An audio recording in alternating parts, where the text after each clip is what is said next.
Halo, selamat datang kembali di video Miss. Nah, kali ini kita akan lanjut materi matematika wajib kita yang kelas 10 mengenai persamaan dan ketidaksamaan nilai mutlak.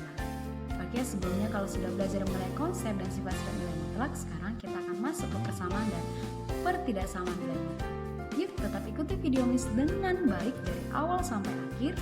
Jangan ada yang lewatkan ya, agar kalian dapat memahami dengan baik. Oke, yuk belajar dengan Miss.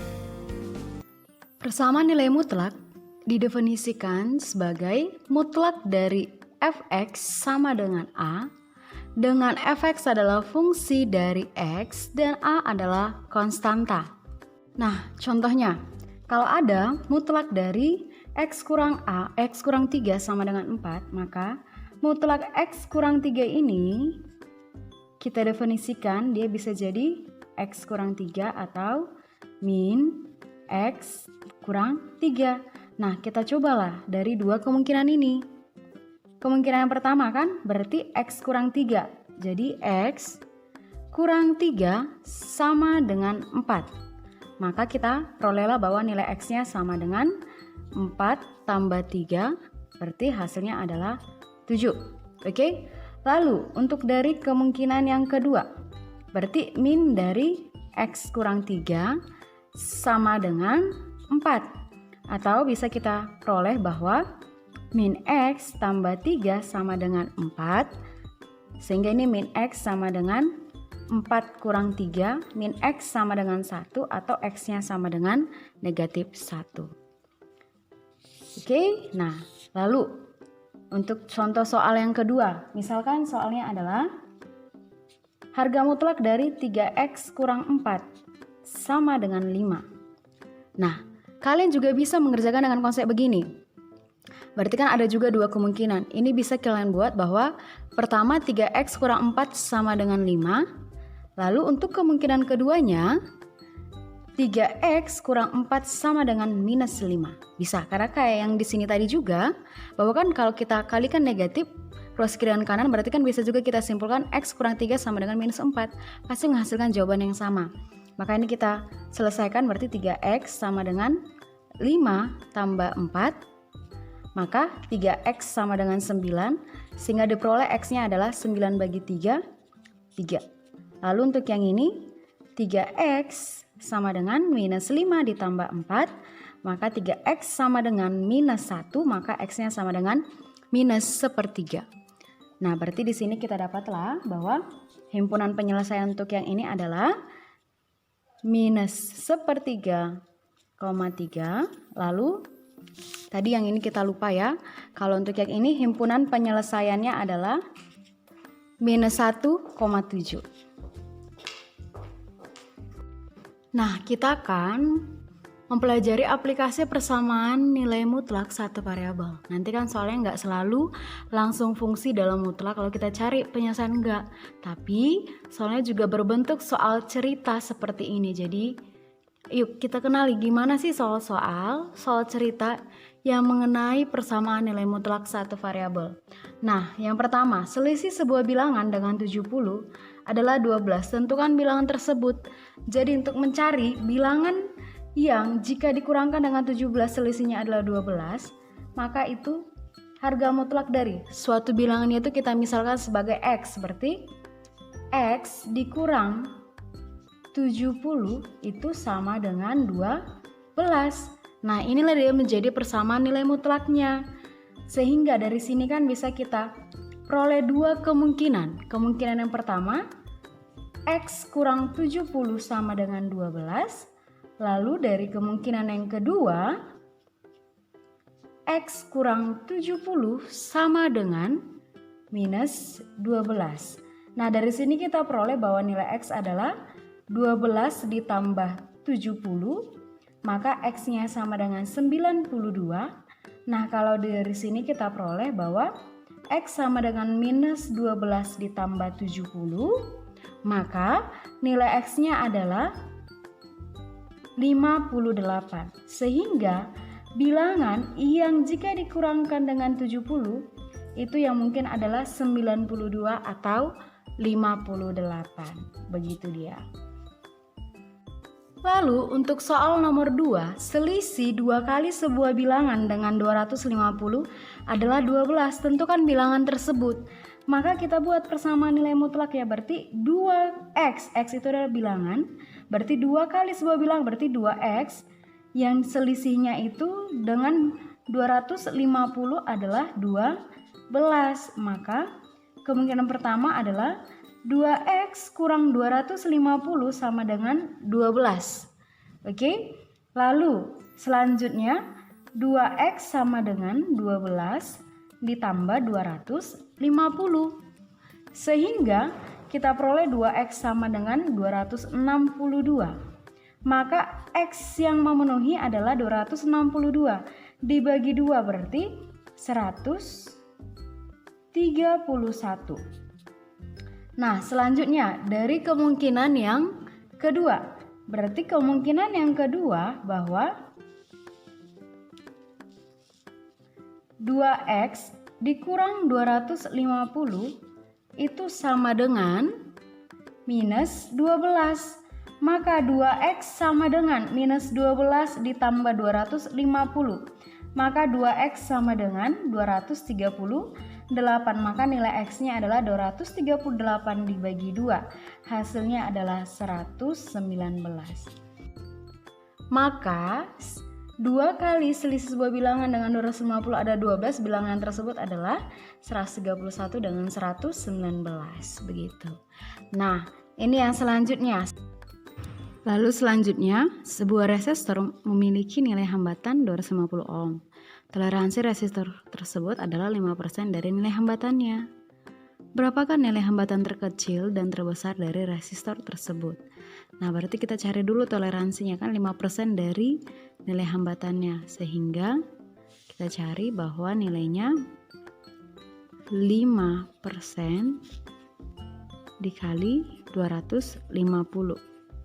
Ini sama dengan, kalau 5% dari 250 berarti 5/100 dikali 250, nanti dapat ini 12,5.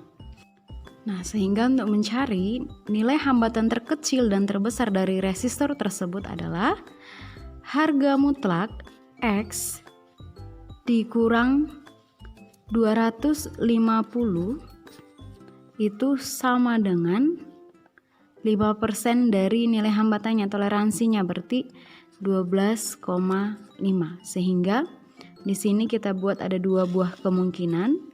Kemungkinan yang pertama berarti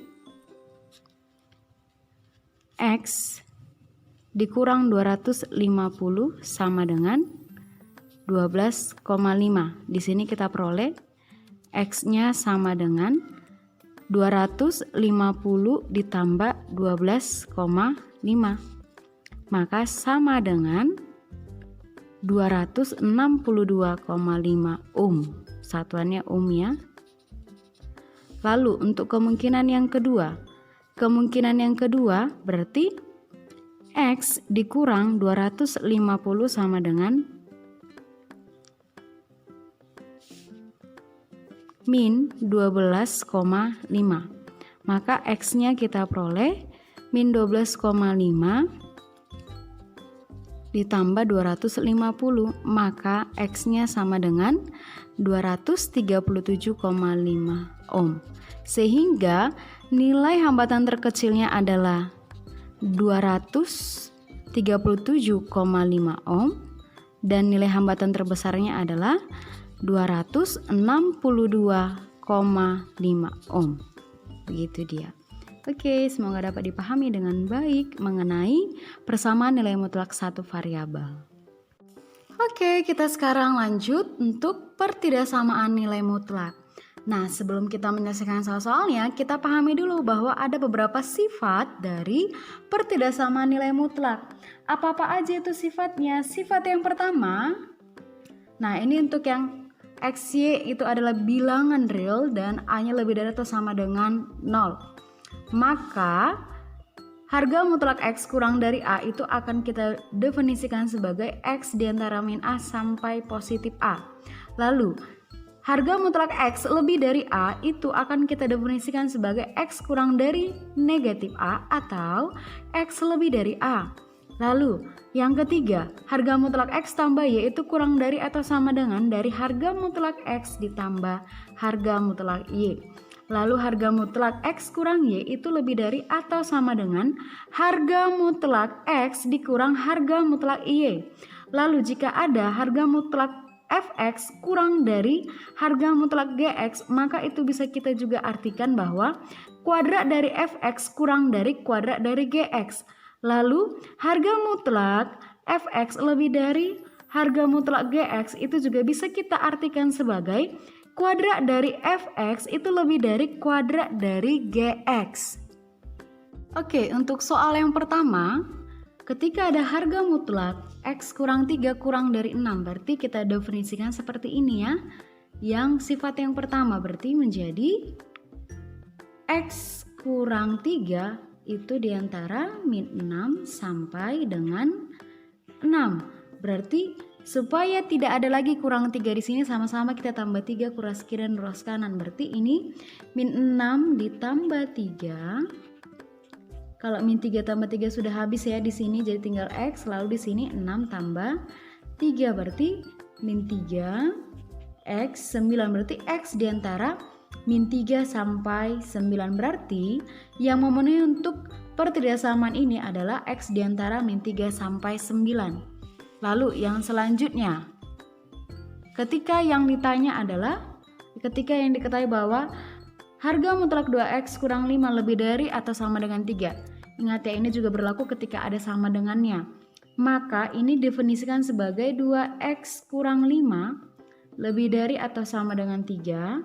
Atau 2X kurang 5 kurang dari atau sama dengan minus 3. Sehingga dari sini kita peroleh 2X lebih dari 8. Sama-sama kita bagi 2 ruas kiri dan ruas kanan, berarti X lebih dari 4. Atau dari sini kita peroleh bahwa 2X kurang 5 kurang dari min 3, sama-sama kita tambah 5 berarti 2X kurang dari 2, maka X-nya kurang dari atau sama dengan 1. Sehingga interval yang memenuhi untuk pertidaksamaan ini yaitu X lebih dari atau sama dengan 4 atau X kurang dari atau sama dengan 1. Oke? Selanjutnya, untuk pertidaksamaan X kurang 2, harga mutlak X kurang 2 kurang dari harga mutlak 2X tambah 1, maka kita gunakan sifat yang mana? Yang ini. Sehingga ini bisa kita definisikan sebagai X kurang 2 kuadrat kurang dari 2X tambah 1 kuadrat. Nah, ini kita kuadratkan, kita peroleh, atau tips dari Miss ya, ini bisa kita buat jadi gini. X kurang 2 kuadrat kurang 2X tambah 1 kuadrat kurang dari 0. Ini kan jadi bentuk A kuadrat kurang B kuadrat ya.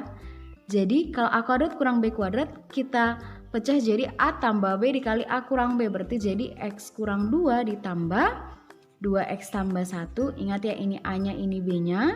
Lalu dikali A kurang B, berarti X kurang 2 kurang dari 2X tambah 1 kurang dari 0.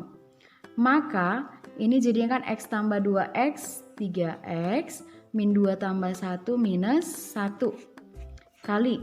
Ini jadi X kurang 2 kurang 2X di kurang 1 kurang dari atau sama dengan kurang dari 0. Sehingga kita dapat 3X kurang 1. Ini X kurang 2X jadi min X dikurang 3 kurang dari 0. Nah, setelah itu ini kan supaya dia tidak negatif, kita kali aja negatif. Jadi kalau kita kali negatif ini jadi 3X kurang 1. Ini kali negatif jadi X tambah 3. Ini jadi lebih dari 0. Jadi berubah tanda ya. Ingat kalau pertidaksamaan ketika dikali negatif, pertidaksamaannya berubah tanda. Maka dari sini kita perolehlah bahwa kalau kita buat intervalnya kan dari sini kita peroleh X-nya jadi 1/3. Ini X-nya jadi minus 3. Maka kita buat intervalnya minus 3 dan 1/3. Jadi daerah yang memenuhi kita cobakan 0 di sini ya. 3 kali 0, 0 kurang 1 min 1, 0 tambah 3, 3 berarti min 1 kali 3, 0 kan dia 0 itu tidak lebih dari 0, berarti Ini daerah yang tidak memenuhi, berarti daerah yang memenuhi itu daerah yang sini. Sehingga daerah mana dia yang memenuhi? Untuk di sini kita buat ya, daerah yang memenuhi atau interval yang memenuhi adalah HP-nya itu X lebih dari 1/3 atau X kurang dari -3. Itu dia. Oke? Semoga bisa dipahami dengan baik ya. Lalu selanjutnya, ketika ada soal seperti ini, jangan bingung. Gimana nih Miss kuadrat-kuadrat? Sepertinya nggak ada sifat gitu ya. Nah, lihat. 2x kurang harga mutlak 2x kurang 3 dikuadratkan dikurang 5 kali harga mutlak 2x kurang 3 dikurang 14 lebih dari atau sama dengan 0. Teknik pengerjaannya, yang pertama kita misalkan bahwa harga mutlak 2x kurang 3 itu sama dengan P. Ingat ya, harga mutlak 2x kurang 3 itu sama dengan P, sehingga pertidaksamannya menjadi P kuadrat kurang 5P dikurang 14 lebih dari atau sama dengan 0. Sehingga dari sini bisa kita peroleh, kita faktorkan. Nah, berarti kan yang supaya menghasilkan min 14, 2 dengan 7, 2 min 7 ya, berarti positif 2, sini minus 7. Ini lebih dari atau sama dengan 0. Dari sini bisa kita peroleh bahwa P lebih dari 7 atau P kurang dari minus 2. Nah, kita kembalikan P itu apa? Harga mutlak 2x kurang 3. Berarti sini 2x, harga mutlak 2x kurang 3 lebih dari 7. Atau di sini P-nya apa? Harga mutlak 2x kurang 3 kurang dari minus 2. Ingat tadi sifat yang tadi, A-nya harus lebih dari atau sama dengan 0. Di sini A-nya gimana? Kurang dari 0, berarti dia tidak ada himpunan penyelesaiannya. Atau di sini HP-nya himpunan kosong, tidak ada yang memenuhi. Sehingga untuk yang dari sini, ketika harga mutlak 2x kurang 3 lebih dari 7, berarti kita ikuti sifat yang mana? Yang ini ya, berarti 2x kurang 7 lebih dari 2x kurang 3 lebih dari 7 atau 2x kurang 3 kurang dari minus 7. Nah, kita cari satu persatu ya semua kemungkinannya ya. Yang pertama tadi 2x kurang 3 lebih dari 7. Dari sini kita peroleh 2x lebih dari 7 tambah 3 berarti 2x lebih dari 10. Maka x-nya lebih dari 5. Oke? Atau tadi 2x kurang 3 kurang dari minus 7. Sehingga kita peroleh 2x kurang 3 kurang dari minus 7, kita sama-sama tambah 3 berarti 2x kurang dari min 3 tambah min 7 ditambah 3 berarti jadi minus 4. Sama-sama kita bagi 2 berarti x kurang dari minus 2. Sehingga himpunan penyelesaiannya adalah x lebih dari 5 atau x kurang dari minus 2. Begitu dia ya proses pengerjaan untuk pertidaksamaan nilai mutlak. Pahami sifat-sifatnya, lalu lihat bentuk-bentuk dari pertidaksamaannya, dan gunakan sifat-sifatnya lalu selesaikanlah himpunan penyelesaiannya. Oke, semoga dapat dipahami dengan baik anak-anak Miss. Sampai ketemu kembali di materi selanjutnya. See you. Gimana anak-anak Miss? Semoga dapat dipahami dengan baik ya. Pastikan setelah kalian menonton video tadi, kalian sudah memahami gimana persamaan dan pertidaksamaan nilai mutlak. Oke? Tetap ikuti video Miss selanjutnya dan jangan patah semangat walaupun masa pandemi harus tetap semangat belajar matematika. See you.